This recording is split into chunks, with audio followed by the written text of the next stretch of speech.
L'énergie mécanique. L'énergie potentielle ou énergie de position, EP, est l'énergie acquise par un corps du fait de sa hauteur. L'énergie cinétique ou énergie de mouvement, EC, est l'énergie acquise par un corps du fait de sa vitesse. L'unité des énergies est le joule, mais on utilise souvent le kilojoule. La somme de l'énergie potentielle et de l'énergie cinétique est appelée énergie mécanique et notée EM. Voici un objet placé à une certaine hauteur. Il possède de l'énergie de position du fait de sa hauteur, mais pas d'énergie cinétique puisqu'il n'est pas en mouvement. Son énergie mécanique correspond donc exactement à l'énergie de position. Je lâche cet objet. Petit à petit, il acquiert une certaine vitesse. Donc, il va obtenir de l'énergie cinétique. Il a moins d'énergie de position puisqu'il est à une hauteur plus basse. Par contre, son énergie mécanique se conserve. Il y a un transfert d'énergie entre l'énergie de position et l'énergie cinétique. Au cours de la chute d'un objet, sa vitesse augmente. Il conserve son énergie mécanique, mais son énergie de position diminue, alors que son énergie cinétique augmente. Il y a transfert d'énergie. On peut voir ce transfert dans le cas des montagnes russes.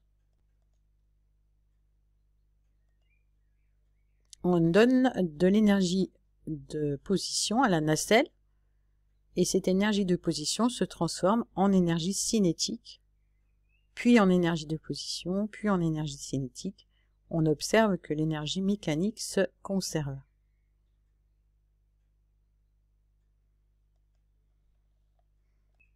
Monsieur Casadei, un ingénieur, a cherché à comprendre quelle est la relation mathématique qui relie l'énergie cinétique, la masse et la vitesse. Un objet en mouvement possède donc de l'énergie cinétique. Une balle qui est lancée d'une certaine hauteur laisse une empreinte sur le sable, c'est de l'énergie cinétique qui est acquise par la balle, qui est la cause de cette empreinte lors de l'impact.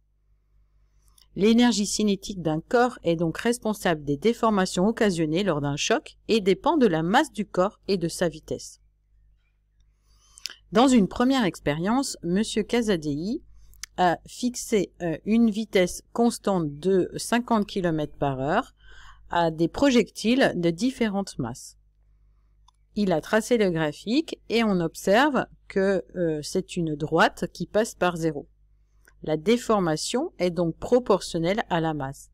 Donc l'énergie cinétique qui est liée à cette déformation est proportionnelle à la masse. Dans une seconde expérience, il a pris un projectile de 20 kg qu'il va envoyer sur les tubes d'acier à des vitesses différentes. La courbe obtenue n'est pas une droite qui passe par l'origine, donc on en déduit que l'énergie cinétique n'est pas proportionnelle à la vitesse. Si on regarde de plus près les valeurs, on s'aperçoit que si la vitesse est multipliée par 2, la déformation est multipliée par 4. Si la vitesse est multipliée par 3, alors la déformation est multipliée par 9. Ainsi, l'expression de l'énergie cinétique est 1/2 fois m fois v au carré. On a bien un carré. L'énergie cinétique s'exprime en joules, la masse en kilogrammes et la vitesse en mètres par seconde.